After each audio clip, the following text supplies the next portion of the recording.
Hello, hello everyone, and welcome back to NieR Replicant. So, I have been busy, as you can see. Oh my god, I did it! Oh my god, I did it! Oh my god, I did it!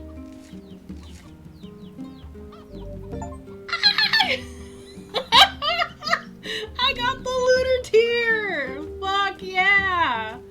Oh my god. And the fact that I got it, like, 3 days. 3 days it took me. That's all. Like, the last time I grew it, it took me a year. Okay? And I did it. I did it in 3 days. Alright? No time altering, no nothing.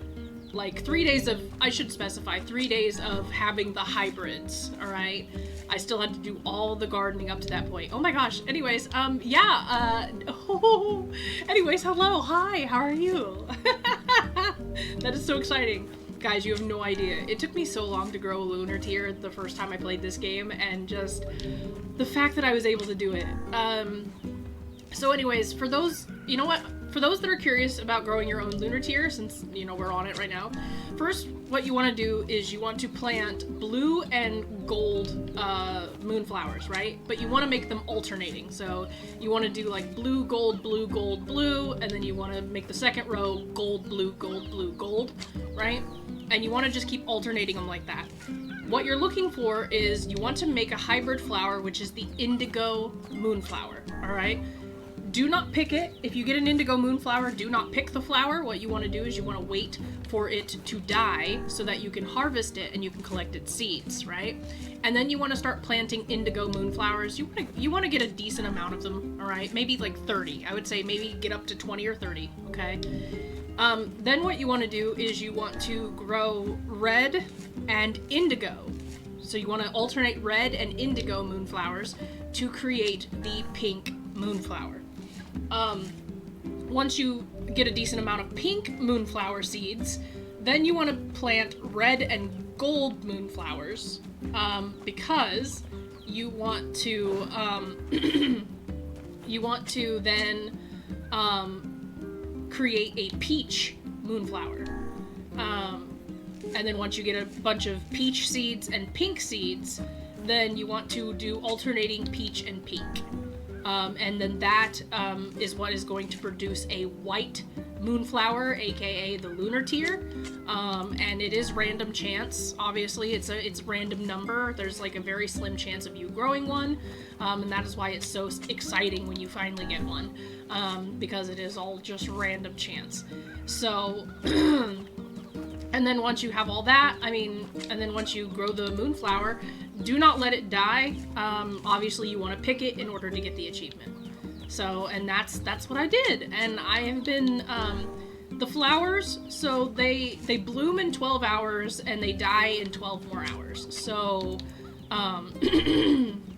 so obviously if you're not using any time altering, which I do not, I don't do time altering at all, you're going to have some sort of schedule. So what I would do is, you know, I get home from work, I would check my flowers. You know, when I wake up in the morning, I wake up around a time where I can check my flowers. And then, so I'm checking them before I go to work, I'm checking them after I come home from work, and that's just essentially what I was doing every single day. I did this for 3 days and I got the Lunar Tear. So, crazy luck. I am so happy. Like, I can hardly contain my excitement. But anyways, we are heading to the Forest of Myth today. So that is what we are going to do. We're heading to the Forest of Myth, and then there is one more quest that we can do. I want to see what it is, and then we can kind of just go from there. But I'm going to see if I can grow more Lunar Tears, so I'm just doing this real quick. I don't have to check it as extensively now. Plus, the peach and pink moonflowers, they actually do sell for a decent amount of money, so I don't really mind selling them either. But yeah, so there's that. I'll water them probably before I go or whatever.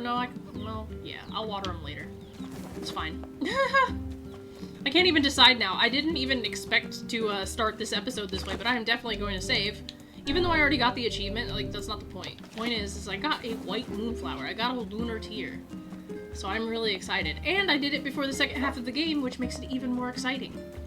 So, And now I can laugh in my friend's face and be like, ha, see, it didn't even take me that long.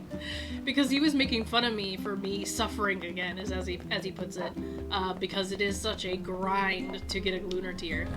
So I was like, well, maybe it won't take this long, and it didn't. So what we got? What have we got today? Which job should I give you first? The runaway son.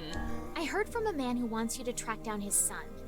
It's a little weird, though, because the kid is actually a grown man. Interesting. I wrote down the client's location on your map, so head over there to get the details. I think he's here. He's here in town. I remember this quest line. This one's actually pretty fun, all things considered. So we're actually gonna go talk to this dude over here. He's the client. Excuse me, but have you seen my son? I don't think so. Why? Is something wrong? When I got home, I found a note from him that said he was leaving and not to look for him. What if he's left the village? Please, you have to help me. I'll pay you whatever you want. My son shouldn't be too hard to spot. He wears a very odd hat.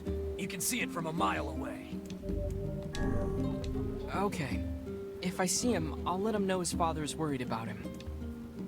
Okay, so he wears an odd hat. So this is one of those quests where you're not really given any information. You kind of have to, like, ask around.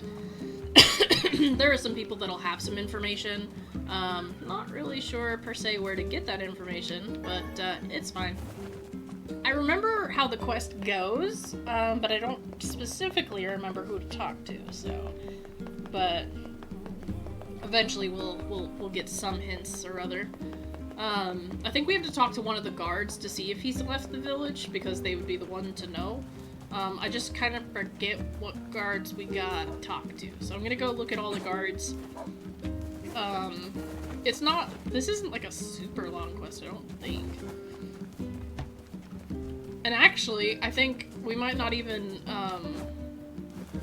find a clue here in the village. I think we might have to, like, explore and then, like, run into other people in different areas. Yeah, so none of these have clues. So,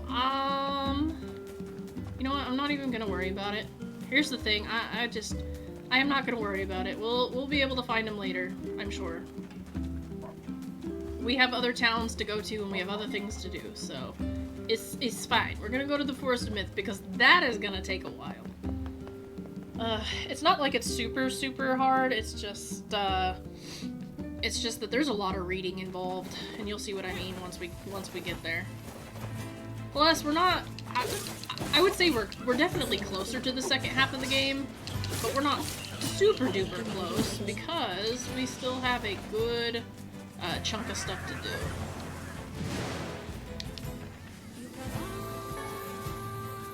Man, I should get more mutton though if I want to make like more and more money.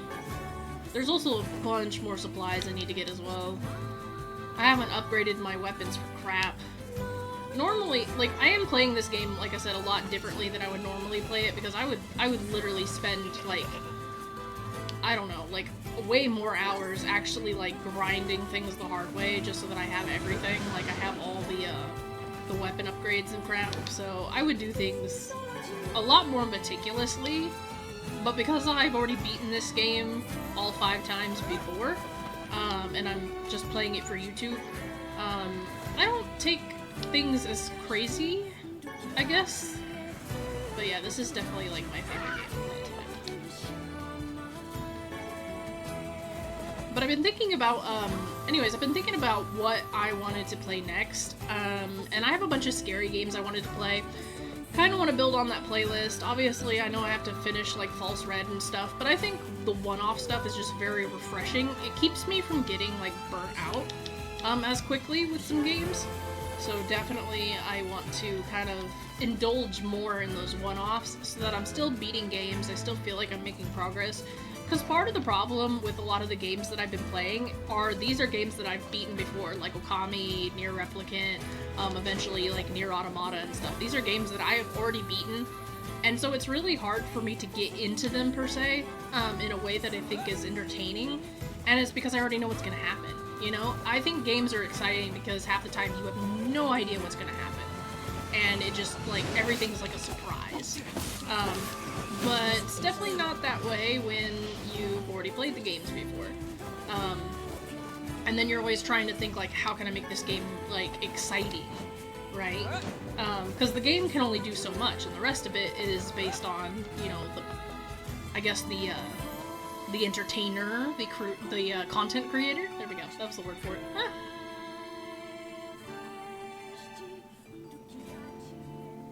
I love the music here too.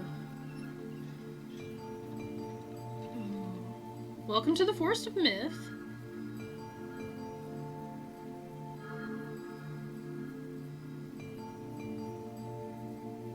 It sure is quiet here. Such silence bodes ill. There's trouble on the way. I'm certain of it. You know, a little optimism now and then wouldn't hurt, Vice. That's Such true. cheek. I mean, he's right though. Alright, hello. Beware. Beware. Beware. The words. The words? What do you mean? Contagious words. Those who dream. Those who dream? Hold a moment. It's a strange new sensation in my mind. Vice's voice rose in a quizzical way. It is not quizzical. What's going on? The villager's body shuddered as he slowly opened his eyes. Perhaps we should start by asking this man. Who are you? We heard something happened to this village, so we came to see if we could help. The mayor stared at NieR and Vice. If you can speak to me, I must have caught you in my dream. In your dream? The mayor explained. In the past weeks, a mysterious disease called the Deathdream had spread across the Forest of Myth. Those who caught it were cursed to fall asleep and live forever within the world of their dreams. The village mayor had determined the Deathdream was spread from person to person by spoken words, but before he could learn more, the disease took him as well.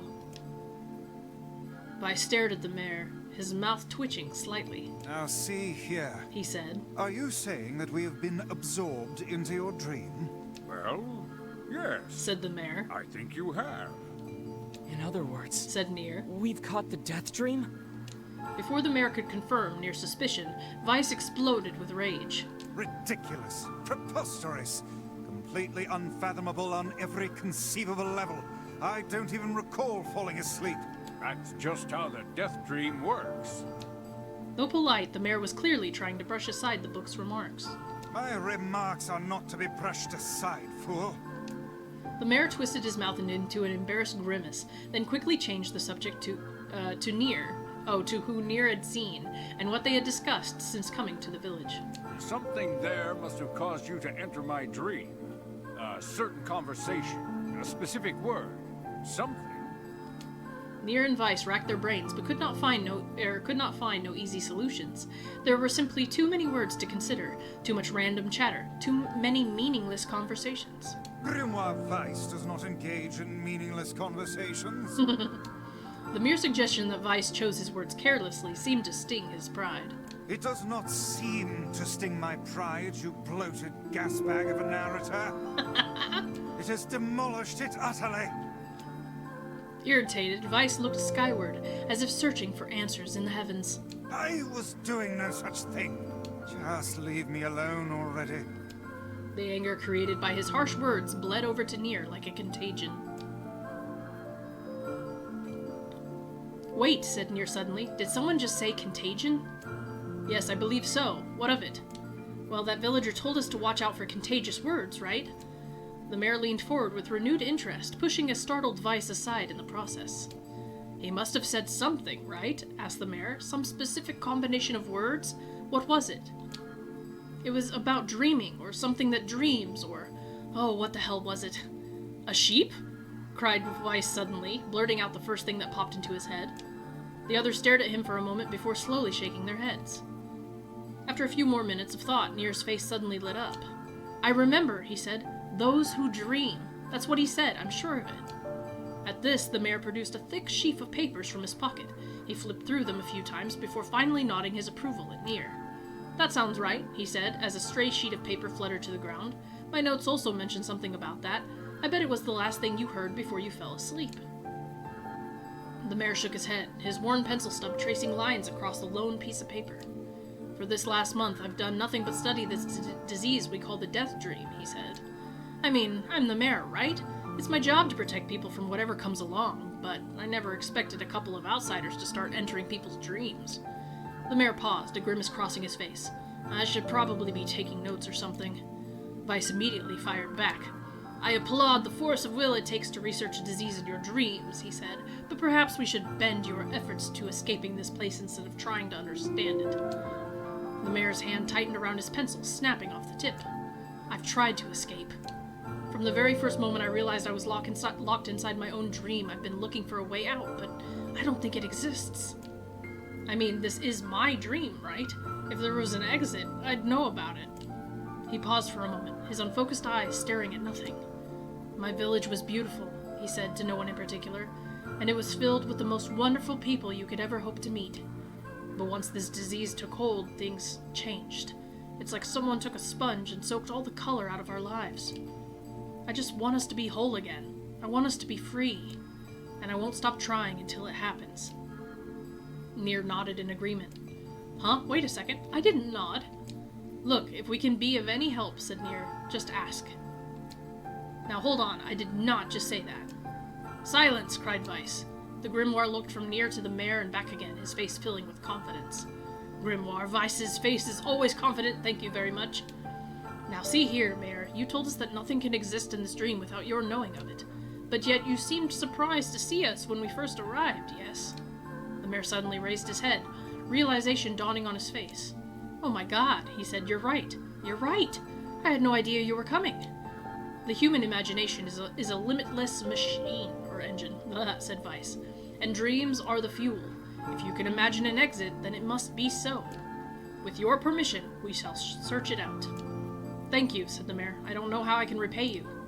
Payment is not required. We are as eager as you to be done with this place. The mayor suddenly felt as if he could breathe again. He'd almost forgotten what it was like.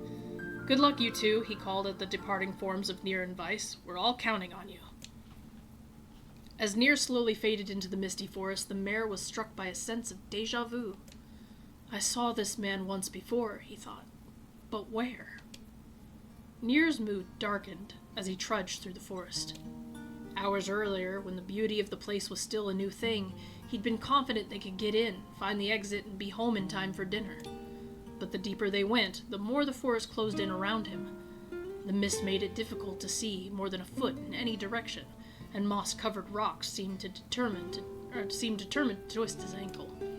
More than once he'd been forced to steady himself on the rough bark of a tree, and his hands now left small trails of blood on everything he touched. Additionally, Vice was proving to be a spectacularly poor traveling companion. Unhindered by either terrain or physical effort, he spent most of his time urging NieR to pick up the pace and grumbling about their slow progress. Finally, after Vice muttered something about legless turtles being more adept at navigating the environment, NieR snapped. Okay, Vice, cram it for a second, would you? You don't have to walk. NieR leaned against a tree and tried to stretch the knots from his back. How can this stupid forest be so big? He muttered to himself. The moment the words tumbled from his mouth, a cacophony of insects sprang to life. Every imaginable form of buzz, click, and hiss roared out at a volume that rattled his teeth. NieR slapped his hands over his ears and screamed to be heard. Vice, what's going on? NieR could see Vice's mouth moving, but he might as well have been shouting in a tornado. The insect screamed. The forest howled. And then, just as NieR's ears seemed ready to tear from his head and go running for cover, the sound diminished. Hesitantly, he removed the hand from his left ear and listened to the creatures of the woods. I'm not making that noise. I'm not making that noise either. I'm definitely not making that noise. What is woo-woo-wooma? As the insect cacophony dimmed another decibel, NieR began to detect patterns in the sound. This isn't random, he thought. It's not just white noise, it's something else. The insects weren't just calling out. They were asking a question. 1 with it is lacking, 2 with it is ideal, 3 with it is dangerous. What is it? By my pages! Is this a riddle? I guess so. I mean, it feels sort of forced, but maybe it's the key to getting out of this place. Then I leave it to you to answer. 1 with it is lacking. 2 with it is ideal. 3 with it is dangerous. What is it? Secret. Inwardly furious that Vice left the task to him, NieR sighed and gave the only answer that made sense. It's a secret. Right? The sound of the insect stopped as suddenly as it began. The forest undergrowth parted before NieR like a rippling wave opening a new path. These forest anthropods are making a road for us, said Vice with glee. Pleased at passing the test, NieR moved on with new intensity. The path offered his body relief from the undergrowth, but gave even greater cheer to his mind. As long as they were on a path, their journey had purpose. I guess the forest has accepted us, huh? Said NieR after a bit. Vice spun around to face his companion. Do not mistake the will of this forest for some happy pet you can suddenly befriend. We have no idea where this path leads. As Vice finished speaking, the pair turned a corner and found themselves facing a clear forest spring. Smiling, NieR picked up a small rock and sent it skipping across the surface of the water. Good heavens, said Vice. His surprise was understandable. Each time the rock struck the surface of the water, a musical note rang out. When the rock finally stopped moving and sank to the bottom of the spring, the ripples it left behind came together to form words. I enter through the window, but break no glass. When night falls, I vanish. What am I? Absurdly easy, barked Vice. Now answer it. NieR grit his teeth and tried not to reach out and strangle his companion. He's right after all. This one is pretty easy. I enter through the window, but break no glass. When night falls, I vanish. What am I? Sunlight. Sunlight! A plume of water suddenly burst from the spring. Sunlight filtered through the trees and reflected off the plume, creating a shimmering rainbow that spanned the entire horizon. In all my years, said Vice softly, I've never seen such a sight. Perhaps I have misunderstood the intentions of this place. Hey, look, cried NieR, awaking Vice from his daze. There's a house or something over there. Glancing in the direction of his friend's extended hand, Vice saw a small cottage nestled among the trees. That's weird, isn't it, Vice? I mean, who would build a house all the way out here? NieR walked over and pounded on the door. After a minute of solid banging, the door cracked open and a small man peered out. His body was cloaked from neck to toe in a large black cape, while his face was obscured by mist. Began NieR, but before he could get any further, the cloaked man held up a hand and began speaking. I have 4 legs in the morning and 2 at noon, but end the night with 3. What am I? NieR tried to ask the cloaked man who he was and what he was doing here, but he simply repeated the question. If we wish to engage this man in conversation, said Vice, it seems we must answer his riddle. Yeah, I suppose, said NieR. Well, at least it's an easy one. I have 4 legs in the morning and 2 at noon, but end the night with 3. What am I? A man. The mist dissolved from the cloaked figure as he spoke a single word. Correct. With that, the man flung his garment aside, revealing his true identity. You're the mayor, cried NieR. The small man slowly shook his head. I am not the mayor you know. Now listen to my words. Long ago, I saw a version of you that was not yourself. Sorry? What's that mean? It will make sense in time. At present, I simply congratulate you on cracking the seal of the Deathdream. Now you must go to the person at the forest entrance. With that, the man turned on his heel and slammed the door behind him. As NieR watched, mist seeped up from the ground and enveloped the cottage, erasing it from existence. When NieR and Vice returned to the forest entrance, they found the mayor leaning against a tree. As soon as he caught sight of the duo, he sprang to his feet and scrambled over to them. Good gravy, he cried, you made it! You actually made it back! His left hand grasped NieR's and pumped it so fiercely it threatened to dislodge from the socket, while his right seized Vice by the cover and swung him through the air. God, by the heavens, stop shaking me, fool! We have not even told you if we were successful or not. The mayor smiled broadly and shook his head. I'm just happy you're alive. I didn't think I'd ever see you again. NieR withdrew himself from the mayor's eager handshake with a slight smile. We broke the Deathdream seal, he said. At least, I think we did. The mayor's face beamed as NieR filled him in on the details. When the tale was done, the 3 of them laid down on the forest ground and fell asleep. NieR cocked his head. Okay, hang on a second. This is crazy. Why would we just lay down and go to sleep? Cease your endless prattle and go to sleep, fool! Fighting against the rules of this place is futility itself. NieR and the mayor obediently reclined atop the grassy earth. Have you forgotten? Continued Weiss. It is words that control the Deathdream, words that allow us to move from place to place. No matter how unnatural they seem, the words are absolute. Therefore, if the words tell us to sleep, then sleep we shall. And once we do, the story will continue. With that, the trio found their eyes growing heavy, their breath slowing. This is the first time, began the mayor, the first time I have felt tired since I was imprisoned here. His words were cut off by a loud, long yawn, and he remembered nothing more. They might have slept for an hour, or a year. When they awoke, things had a slightly more real quality to them. The mist felt thicker, the leaves greener. It was clear that they had awakened from their dream. NieR shook the mayor's shoulder gently. Good news, he said. I think we made it. Oh wow, said the mayor in an odd voice. We did it. I'm back. He blinked once, and then again, as if not quite believing the sight before him. You two have no idea how much this means. The Deathdream was spreading through our village, and I wanted to... Well, I thought I could figure out how to stop it, but I guess it wasn't the case. I must have caught the disease and become trapped in my own dream. The mayor started to stand, then collapsed back to the earth. He stared at his legs as if trying to remember how they worked, then glanced at NieR and shrugged. Without a word, the young man reached down and pulled the mayor to his feet. Real life may take some getting used to, said the mayor as a wry smile crossed his lips. You shall relearn in short order, I'm sure, said Weiss. For now, you should return to your home and rest. No, said the mayor, swaying on unsteady feet. No, I can't.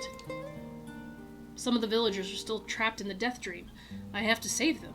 The mayor slowly made his way to the divine tree in the center of the village, then bowed his head and prayed silently.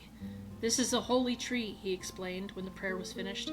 It's the guardian of our village's history and memories. Superstition will only make our mission harder, muttered Weiss. We should not put our faith in the gods. The mayor shook his head. Not the gods, the words. Legend says that our tree is home to a powerful magic known as a sealed verse. NieR and Weiss could not contain their surprise. It seemed a goal had been found in the most unexpected of places. I say, muttered Weiss, this is certainly a stroke of luck. As the three of them said their goodbyes, NieR mentioned the strange man who had given them the third riddle and the mysterious words he had left them with. I once saw a version of you that was not yourself, muttered the mayor. What in the world does that mean? Lost in thought, he stared into space for a long moment. You know, he said softly, this is going to sound odd, but I had a feeling I'd seen you before too. NieR tried to keep a straight face and failed, but the mayor didn't seem to notice. Deja vu, right? Anyways, I figures it's just some kind of illusion created by the Deathdream. It probably doesn't mean anything.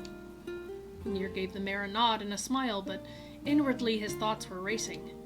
There's something wrong about the mayor and his words. And what exactly is going on here? That riddle would prove to be the most difficult one of all. Oh, thank you so much. Now I can finally return to a normal life. This is one of the most bizarre diseases I have ever encountered. Yeah, no kidding. I know. That's why we have to help the other villagers, no matter what. Mm-hmm.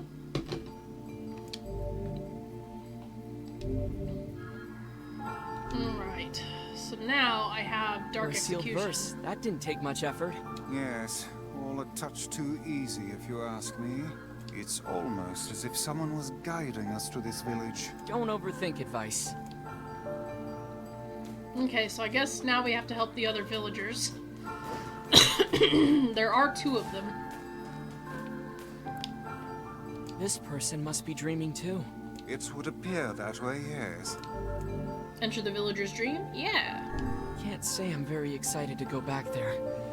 That dream world sorta creeps me out. Yeah, it is weird. Perhaps you should spend less time complaining and more time getting on with the mission. Yeah. I breathe air scented with death and resist the urge to laugh, for I know it will sound like the words of a madman. How long have I been in this fresh hell? My box, my prison, is tucked beneath a stairway in a long, unused catacombs of some infinite castle. Outside I hear the sounds of a funeral dirge that plays without end. Light has no place here. Wind is a forgotten friend. I pray for death to come, but he forsakes me. Time passes, and eternity slips by in a single tick of the clock. Someone knocks on my prison. Anyone there? I hear an unfamiliar voice say. My savior. I claw at the door of my jail, embedding thick splinters under my ragged nails. I scream for help. I laugh. I sob. Surely this is a product of my addled mind. Surely it cannot be true. Help me, I cry. For the love of all the gods, help me. Impossibly, I hear the sound of a lock being torn out and falling to the floor. As the door slowly creaks open, I have just enough time to see a silver-haired boy in a floating book before the light pours inside. My eyes, accustomed to the blackness, explode with pain, and I'm forced to turn away. Who are you? I ask, shaking hands, covering my face. How have you come to this place? I am Grimoire Weiss. This is NieR. Long have we been searching for you. Now come, stand. We shall awaken from this nightmare together. The one known as NieR extends his hand and pulls me from the cell. Though my eyes are slow to adjust to freedom, my ears are keen as ever, and they recognize the staccato sounds of heavy rain. I never thought to hear that again, I whisper. Would that this were not such a terrible storm, said Grimoire Weiss. Look at your feet. I force my eyes open and see water pooling around my ankles and lapping at my shins. There's so much of it. Yes, and more comes each moment we delay. If we do not make good our escape, we shall all drown in the castle. We know that you are weak, but you are our only hope to survive this place. Time, that long-forgotten friend, made itself known again. I nodded my head and swore to save my rescuers, no matter the cost. The castle catacombs are a maze, twisting upon themselves like the endless entrails of a giant. I squint down the dim corridors and proceed north. At the end of the corridor, I find a row of 20 gorgeous canopied beds resting atop a carpet of velvet. All are covered in a thick layer of dust and cobwebs. Searching for the door to the next room, I come upon a shapeless mass of gray matter. It has been shoved against the side of the wall, and despite my fever, I think I see the outlines of a door just beyond. When I reach out a finger and touch a piece of the mass, it turns to dust and drifts away on the wind. Realization slowly dawns, and I fall to my knees and weep. Corpses. I face a mountain of charred and crumbling corpses. I look from it to the beds and back again until the horror dawns full upon me. Someone has piled these bodies into a tower and set them ablaze. Whether they were alive or dead, I do not know. Insanity will not permit me to consider the proposition further. I make a sound. Whether scream or laughter, I cannot be certain. Then my mind grants me merciful blackness, and I find myself opening the door and leaving the most terrible of rooms. I squint down the dim corridors and proceed east. I squint down the dim corridors and proceed north. I squint down the dim corridors and proceed east. At the end of the path, I find myself in a great hall with only the sounds of rain for comfort. Yeah, I know, it's such an interesting story, dogs, thank you. The waterlogged red carpet squishes beneath my feet as I approach the center room. Once there, I behold a beautiful dining table upon which rests china and silver of the finest construction, as well as the remains of a fantastic feast. As my eyes continue to adjust, I see chairs surrounding the table, each holding a dinner guest. Noticing movement, I approach the chair at the table's head. But as the truth of the matter dawns on me, I recoil in horror. The host of the feast is a corpse, as are all of the invited guests. An army of foul, wriggling insects have made homes in their remains, and this is the movement I saw. The once splendid feast was now nothing more than a requiem for the damned. I take a moment to steady my shaking hands, then slowly back away from the table. Desperate to lose sight of the abomination before me, my gaze lands on the chairs upon which the dead were seated. This is a mistake, for the chairs prove to be even more terrible than the feast itself. Each one is covered in a layer of spikes that runs from the seat, up the back, and down the arms. This explains the color of the carpet beneath my feet. I can only pray that the unfortunate diners were dead when the meal began. For if not, it is a simple task to envision the agonized screams that must have sprung forth from their mouths. My mind grasps frantically at the possibility that these souls had committed some terrible crime for which this was punishment. Though in truth I suspect they had committed no crime at all. There would be no tomorrow for these unfortunates. This was their last supper. I squint down the dim corridors and proceed north. Against all hope, we make it to the front door. "Break it down!" someone cries, and so I give myself to the effort. In tandem with NieR and Grimoire Weiss, I slam my body against the thick, sturdy door. On the third try, it gives way, and we find ourselves sprawled on the ground outside the castle. The The storm is in retreat. The clouds above are still dark and foreboding, but to the west I can see a thin shimmer of sunlight trying to break through. How can I thank you? I cry as tears join the rain on my cheeks. I would surely have died in there. Looking down, I suddenly notice that my dress is in tatters, and sheepishly try to cover my exposed skin. Your dress? Asks Weiss. Then you are a woman, madame. I am. I proffered the two a smile. I suppose that comes as something of a surprise, seeing how I exist only in the form of words. I can see that the one known as NieR is disappointed that the torn dress will be given no further description, but he hides it well. With a nod and a shrug, the three of us set forth to our awakening. But behind us, an awakening of another kind is taking place. Black smoke fills the abandoned castle, providing the countless damsels inside with their final shroud. After a moment, the castle's windows shatter with a mighty roar. A fresh breeze blows through the hallways and corridors, clearing the smoke away for good. As we watch in awe, uncountable black shadows slowly flicker to life, crossing to and fro in front of the broken windows. The castle's dead have awakened to their new life as shades. You have anything to say about that? Hopefully there will be no labyrinth next time. I hear that. Thank you so much for saving me. I never want to have a dream like that again. No kidding. It was horrid. On to this one. And another victim. This work certainly is trying. I figured a book like you would be into all this word stuff, Weiss. Even I have my exceptions. Now let's be off. Another dream. This one I think is easier though. I kind of had to memorize the directions of the last one.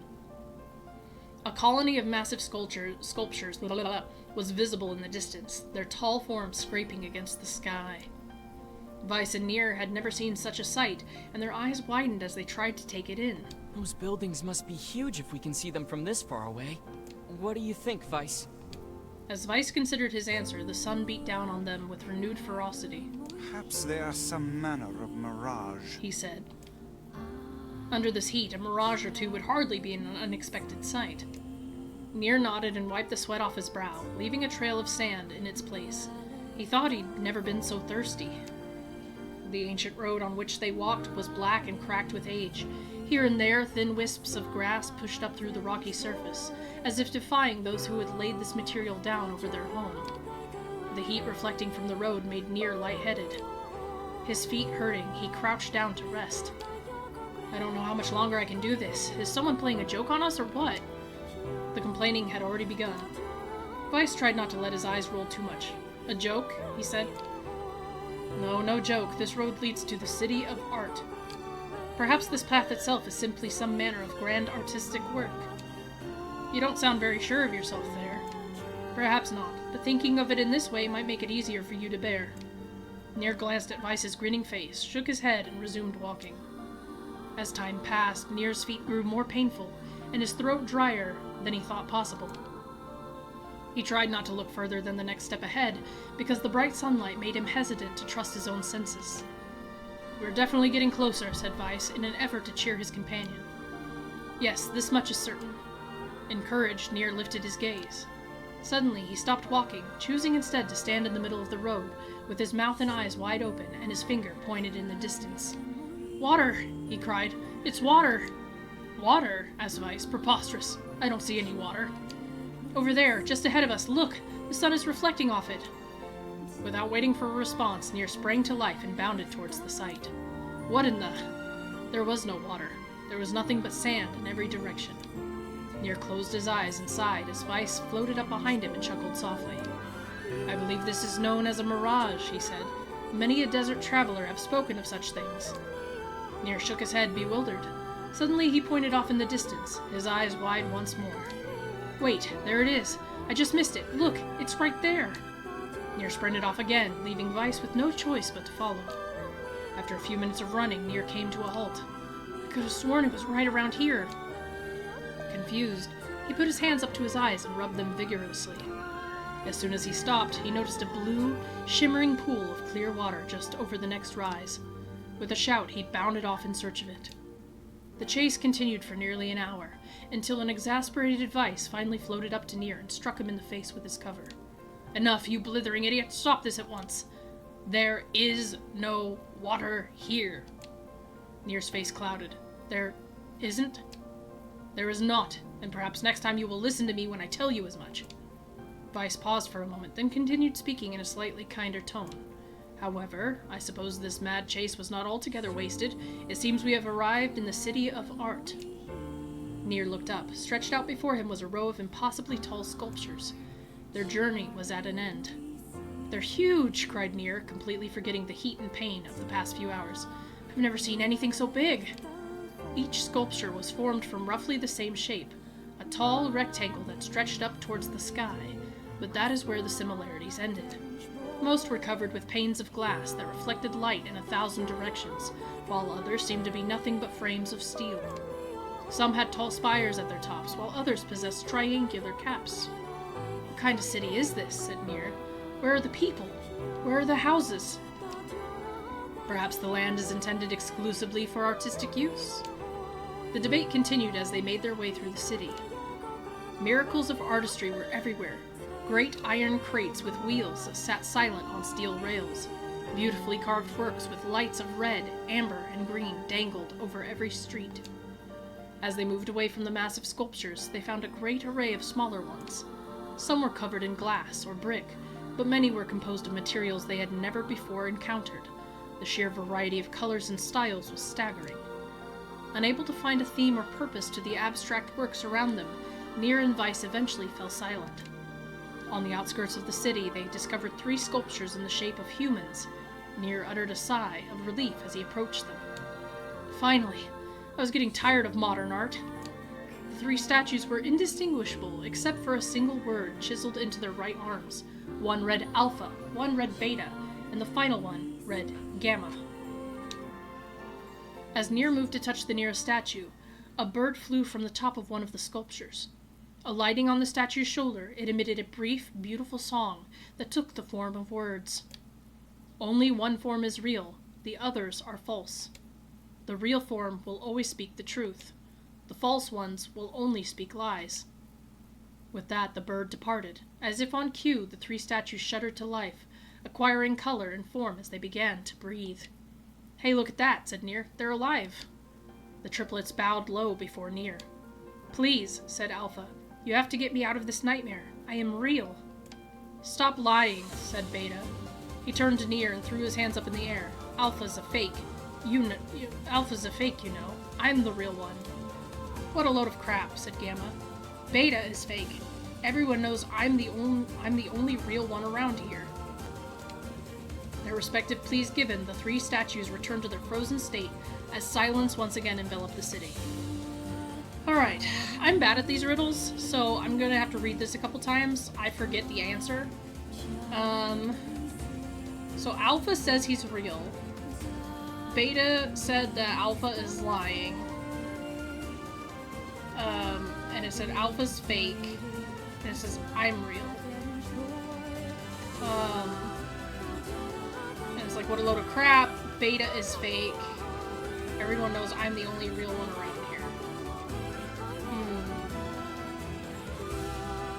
What a load of crap, said Gamma. Beta is fake. Everyone knows I'm the only real one around here.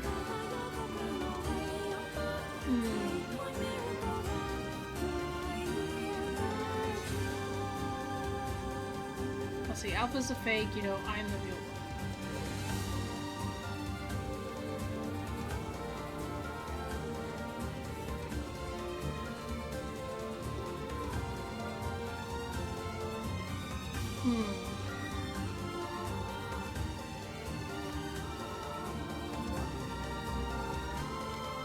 Let's see, when you consider all the statements, only one of them could be the real thing, said Vice.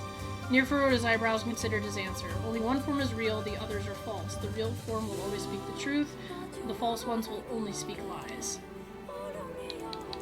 I don't have a clue. NieR took a long stride to clear his mind. On the outskirts of the city, he discovered 3 sculptures. Okay. So it takes us back to...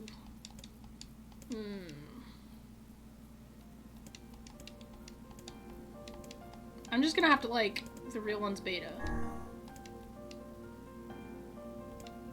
If Alpha were telling the truth, Vice began, Beta and Gamma would be fakes.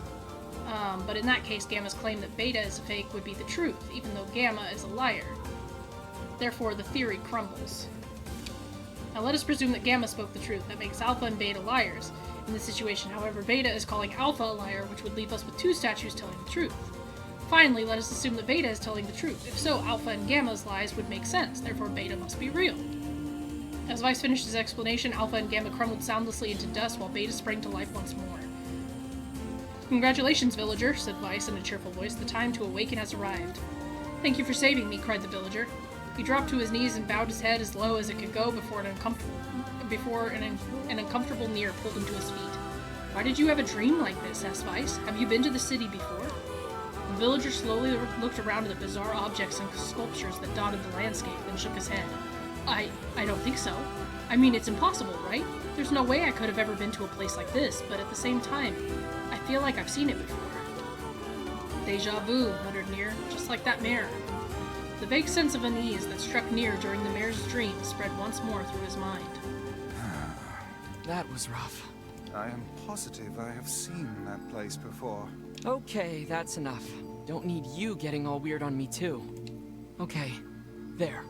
Now all the villagers can wake up, right? Yes, if the mayor's assumption was correct. I think I have had enough wordplay to last a lifetime. Thank you very much. You're telling me. Anyway, let's go see the mayor. Alright, so we have finished the Forest of Myth. So if you didn't catch on, the sculptures were skyscrapers, the lights were street lights. Like, they were seeing a modern city. Oh, how wonderful. Thank you so much. Here, I have something for you. One-handed sword, Faith. Wow, this looks valuable. I can really have it? Of course. It's apparently a weapon of some renown, but we have little use for it. Well, we appreciate it. Thank you again for everything. Okay, so we got our sealed verse. Everything should be good. Let's go ahead and take a look at this new weapon. Faith is the new one. 147, very light. Few details. Nice. Okay. So I'm gonna go ahead and save. But yeah, I'm bad at riddles like that. Like I said, most of the stuff I had memorized, but yeah, that one I always forget. And I should memorize that one, because that's the one I suck at, you know? Now we are done with the Forest of Myth. Now we can return to Popola and let her know that everything is okay. So how was the village? Oh, it was truly magnificent. There are no words. Really. Neat.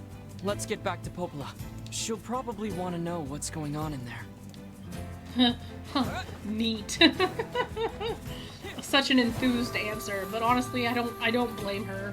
I mean, if she gets no explanation, I mean, I wouldn't cry and just be like, oh, okay. Actually, that's a lie.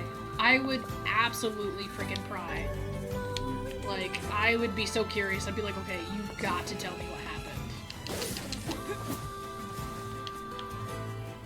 Don't mind me just getting supplies. Listen, you can never have too many resources. I mean, unless it's medicinal herbs, and then there's always too many. But mutton, you know, if we can sell that mutton, we can make good money. And I like good money. Dude, freaking magic in the original is so hard to freaking control. It's not even funny. It's not that it's so hard to control, it's just that it's so hard to aim. And the remake is so much better in that it actually lets you, like, attack and stuff while you're casting magic. But then when you play the original, it doesn't let you do that.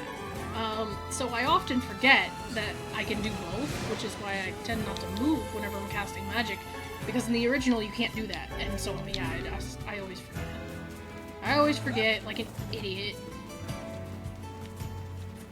No, there's really not that many supplies. I thought there'd be a little bit more. Oh well. I'm not gonna worry too much about it, because I want to see what Popola says. I'm just glad to be out of that section. That is a lot of reading. It's a lot of reading, it's a lot of riddles, and that's like the theme of the Forest of Myth. But the Forest of Myth is such an important like place. And it's gonna be more important in the final ending than anything, but it is very important. And if you've been watching my videos on reincarnation, especially the people in the world, when it comes to the explanation of certain characters, the Forest of Myth is extremely important. So, and you'll see why in ending E if you've watched my playthrough on NieR Reincarnation. Now, if you haven't paid attention to reincarnation, well, then I guess you're not really gonna get it. But you know, like I said, if you are huge into the NieR universe, reincarnation is the canonical third entry of the series, whether you like it or not. Because a lot of people are like, I'm not going to accept it because it's a gacha game. Well, guess what? Yoko Taro says it's the canonical third entry. So that is why I spent 2 years recording all the content for you, so that you don't have to play it yourself. And, yeah. Like I said, there's a bunch that happens in reincarnation that ties back, or ties to Replicant. So you'll definitely want to check it out. If you haven't. I know it's a lot of content to go through, but trust me. It's good. It's good stuff. Alright? Alright. Popola! Popola got news!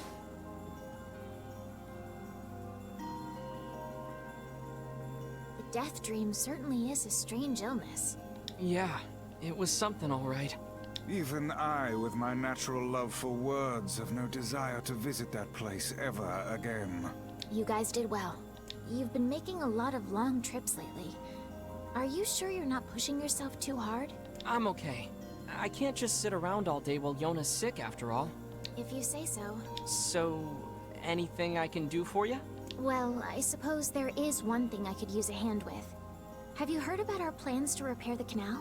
The work probably won't happen for a while, but once it's done, we can use the canal for trade and travel and all kinds of useful things. Unfortunately, however, we're a bit behind schedule at the moment. If you're willing to help out, I'd really appreciate it. No problem. What do you need? Great. So, the man I originally asked to help on this project hasn't shown up for work in a few days. I'm starting to get a little worried. So, maybe you can head over to Seafront and check up on him? I'll mark the location of his house on your map. He always carries a red bag over his shoulder, so he should be easy enough to find. Got it. Alright. Time to go work on the canal. So the canal is actually really important because it is our fast travel spot.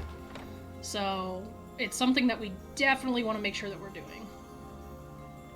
I also want to check on Yona. I want to make sure she doesn't have any quests. A canal, is it? Fascinating. If we had a ferry, we could put these days of endlessly running about behind us. But I like running about. Don't you just float everywhere anyway? Do you think I am borne aloft by the winds, lad? It takes stamina to maintain this height. Oh, really? You could at least try to hide the utter dismay, you know. So what we know is that Grimoire Vice has endless stamina. It's got lots of stamina. So we are gonna head to Seafront. We obviously did not gain any levels from that, but I don't really expect that we did because we didn't do any combat. Why not fill? Hey, lady, will you buy my stuff? Let's see. I want you to buy my my flowers. So the white moonflower is worth 5,000. Indigo, moonflower.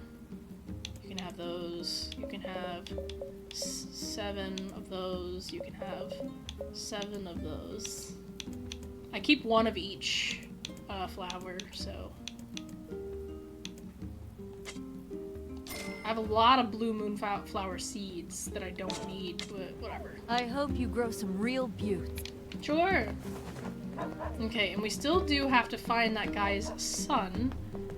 Supposedly he wears a funny hat. I think we do get a hint about him in Seafront, which I really hope we do. So, onwards.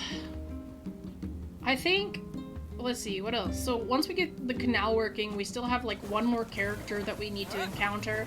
Once we do that, then we'll be entering the second half of the game.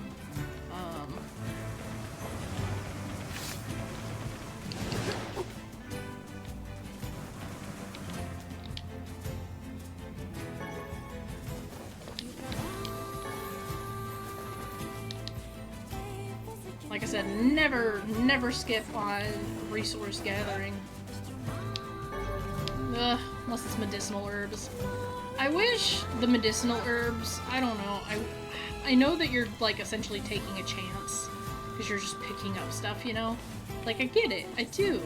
However, you know, it's one of those things where it's like, it's so annoying that you can only have 10 and then it's like, oh, you know, like, you can't carry anymore. It's like, oh. I wish it was like a separate thing. It was a separate icon. It didn't look like any of the normal resources. Like, that would just make it so much better. Come here, spider.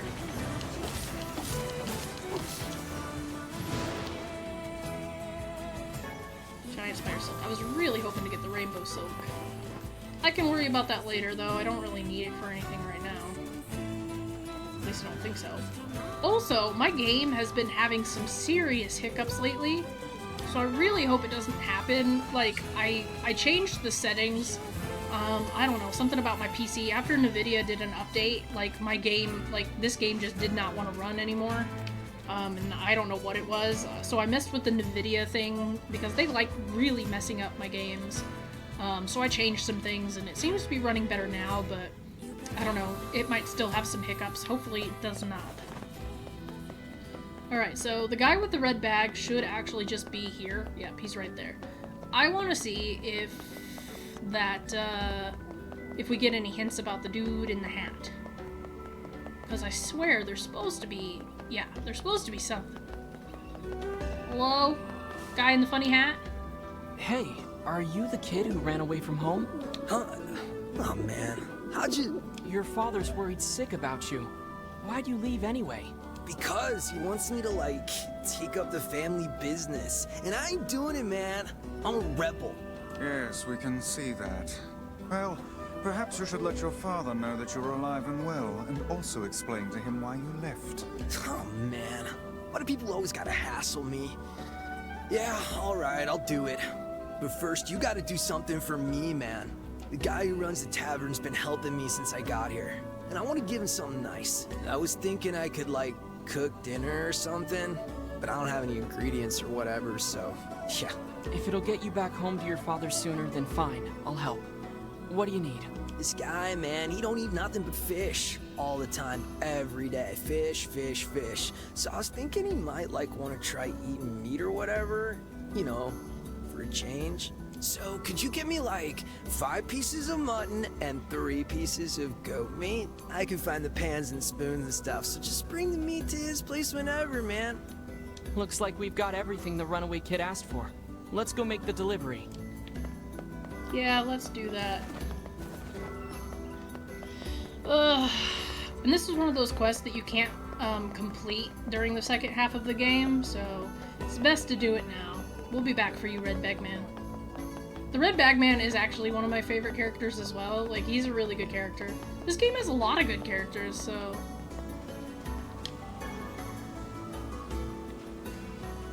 No more fishing quest yet. Eventually we'll get more, just not right now. Here you go, tavern guy. Hey, bud. Hi, are you the guy who's taking care of that runaway? Runaway? What are you talking about? It would seem we've been bamboozled. You've got to be kidding me. Seriously? Still, I guess we can tell his father he's alive at least. Well, he ran away. Okay. What is this? Oh, there's a quest up there? Okay. More side quests. I'm surprised that there's one up there.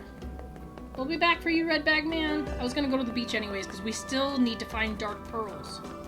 Like, you would not believe how badly we need those. So if I can find more of them, I mean, heck yeah, I'm gonna do it. Driftwood. Is there anything else? I don't think there is.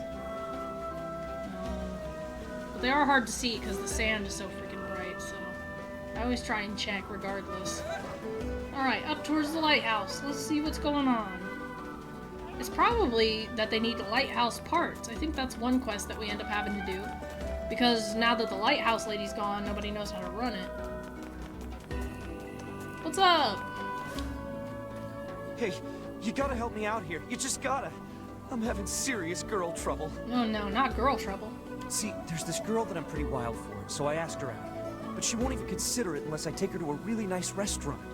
That seems rather demanding. She really appreciates the finer things in life. First-class places for a first-class lady. She's so cool. Sounds like a gold digger, man. Everyone has their own tastes, I guess. Okay, but like, what's the mission though? The new merchant in town, the runaway son. So I don't help her? Completed quests, gatekeeper's errand, old-fashioned cooking, book smarts, missing girl, littlest hero. Okay, so you don't need anything? I tell you, What do you want me to do?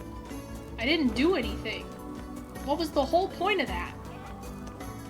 Was that a glitch? I feel like that was a glitch, because I feel like that's a quest that doesn't even happen until the second half of the game. But whatever. I'm not gonna worry about it. Hey, what's up? Hey, are you the guy who's supposed to help repair the canal? Popola sent me to... Oh god, it's over. My life is over. Surely you must realize nothing good can come of being involved with this particular endeavor. Easy, Vice. Hey, so, are you alright? What happened? It's my wife. She left home a week ago and hasn't come back. I'm so worried I can't even focus on my work. Oh, my sweet dumpling, where are you? Ew. Wow, that's terrible. Would you like us to help you look for her? Really? You do that for me? Sure.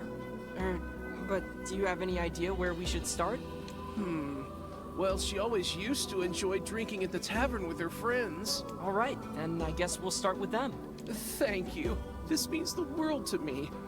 Oh, and by the way, my wife always carries a red bag, just like mine. If you mention that, it might ring some bells.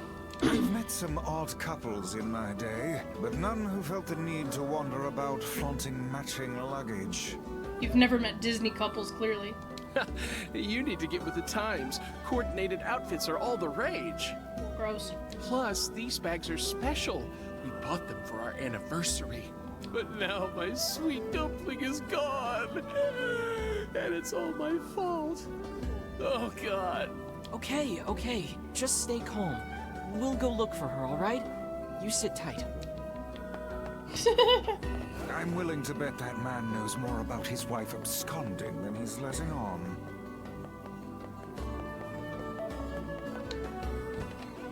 Alright. Hey, you look like you know something. Hey there, I'm, looking for a woman carrying a red bag. Are you now? Interesting. Did something happen to her? She hasn't been home and her husband's worried. Do you know anything about where she might be? Trouble in paradise, is it? Oh, those two never change. Anyway, the short answer is no. She hasn't been around here either. Though come to think of it, she always got on well with the woman over at the tackle shop. Maybe you should try her? I'll do that. Thanks. Hey, what's the rush? You've got a cute face. Why not sit here and join me for a round? Or three? Sorry, ma'am, but I'm not old enough to drink. I mean, you could get yourself a real mature woman, huh? Alright, the tackle shop. Not her. Over here, yep. Hey there, do you know a woman with a red bag by any chance? A red bag? Oh, sure. Although now that I think about it, I haven't seen her in a while. Last time she came around, she mentioned something about leaving town, but I figured it was just idle talk. Leaving town, huh? Alright, thanks for your time. If she Alright. has truly left this charming hamlet, finding her may prove most difficult indeed. I just hope she hasn't been attacked by shades or anything.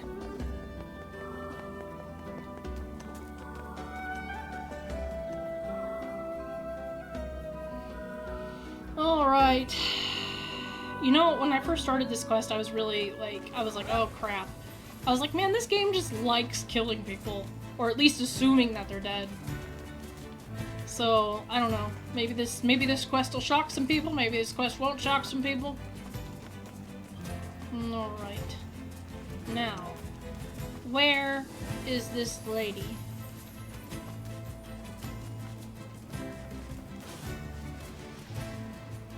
Oh no, it's a shade. Weird. Something about that shade seems rather odd.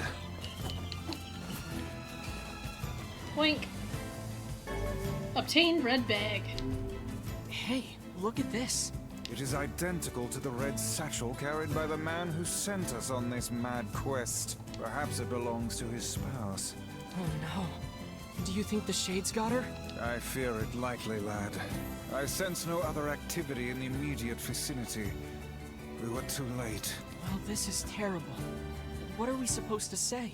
However difficult it may be, we've no choice but to tell the man the truth. That is true. But not before I get all these supplies.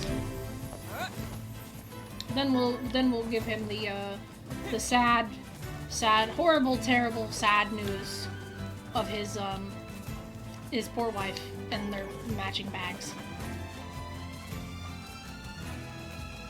But no, I've been meaning to play this game more, but I'm not gonna lie, I really was focused on growing moonflowers, and then I was like, I'll start it whenever I see the next batch of flowers. And I was like, I'll start it when I see the next batch of flowers, and it just kind of went from there, because I'm like, oh, I don't want to get into the second half of the game until I have the peach and the pink, and then I was like, oh no, and yeah, it kind of snowballed. I got distracted. And then, like I said, I kind of get burnt out replaying games that I've played before, especially when I can't take it at my pace, because when you are recording something for YouTube, you really do have to change up your pace and the way that you do things, so I'm playing in this game in a way that is not typically how I enjoy my games, so it is kind of rough. Hey, red bag guy, bad news. Hey, did you find my sweet dumpling? We didn't, but we got this off a shade.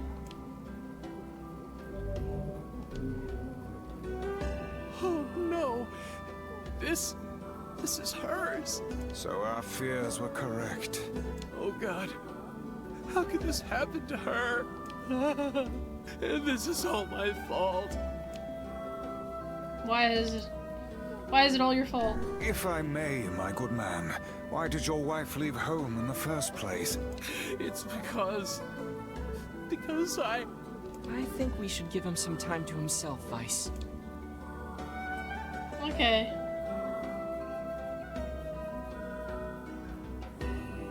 Honey, I'm home. Good heavens, you're a wreck. What's wrong? Dumpling, you're not dead. What in the world are you talking about? Oh, you found my bag. Thank you so much. I can't believe I went and dropped it like that. Oh, this is such a relief. Okay, seriously. What's going on? And then they explained it. I see. So, you found a shade with my bag and assumed I'd been attacked and killed? I'm just glad you're safe, Dumpling. But I'm also so sorry. This is all my fault. Oh, if I didn't eat that apple you were saving. Oh, God, I'm such an idiot. Listen, I promise I'll never eat anything of yours again. You just promise never to run away from home again, okay? Run away? Have you lost your mind? I just went to visit my parents. Huh? I told you about this. Going to see my family, gone for a week. Remember? Ugh, are you serious right now? Why don't you ever listen to me? Oh god, they're starting again. Lad, my brilliant intuition suggests we should beat a hasty retreat from these two with all speed. Stick around and listen. I can't believe you didn't listen to me, and you ate my apple. Ugh, you are the absolute worst. What? Oh, like you're some perfect angel. You didn't even care enough about our anniversary to hang on to your bag. Oh God. You, kid, I'm right about this, yeah? If anyone's wrong here, it's my wife, right? Wait, you're asking me? God. Oh God. No, I shouldn't have listened. I shouldn't have listened. The husband who ate the apple. Well, you shouldn't have eaten your wife's apple. That's not very nice. But I was hungry, and it was just sitting there. Look, I'm glad you went looking for my wife and all, but that was low, friend.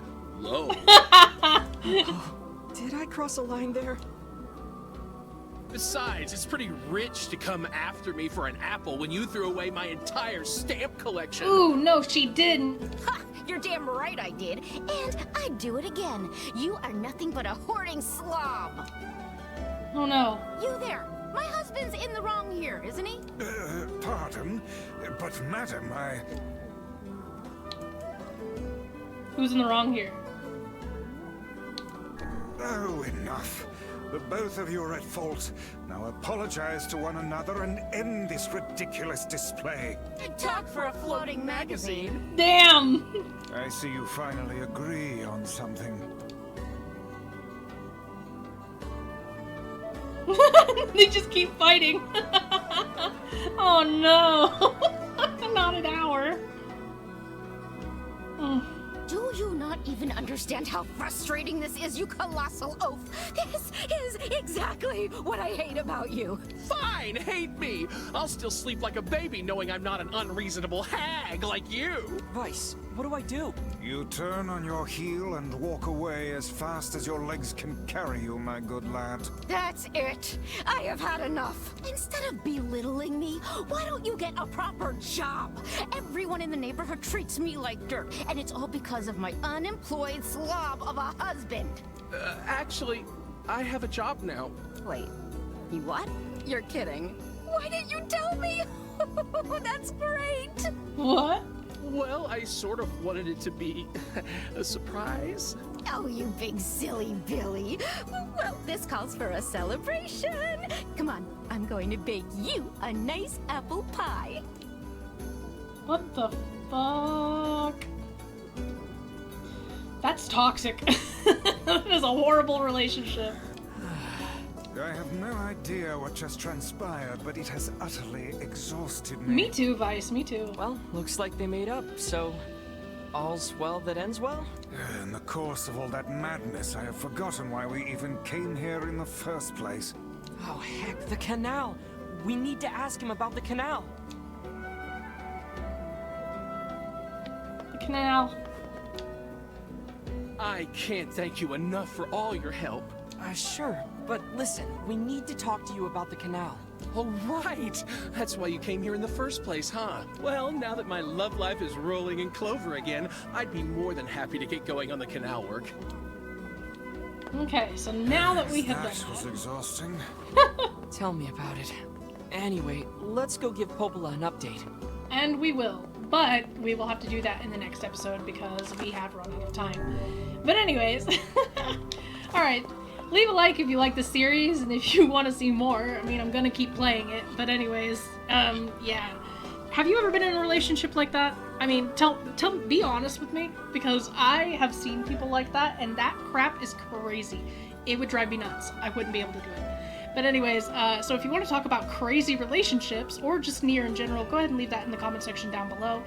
Thank you guys so much for your continued support on my videos, and as always, I will see you guys in the next video. Alright, ciao you guys!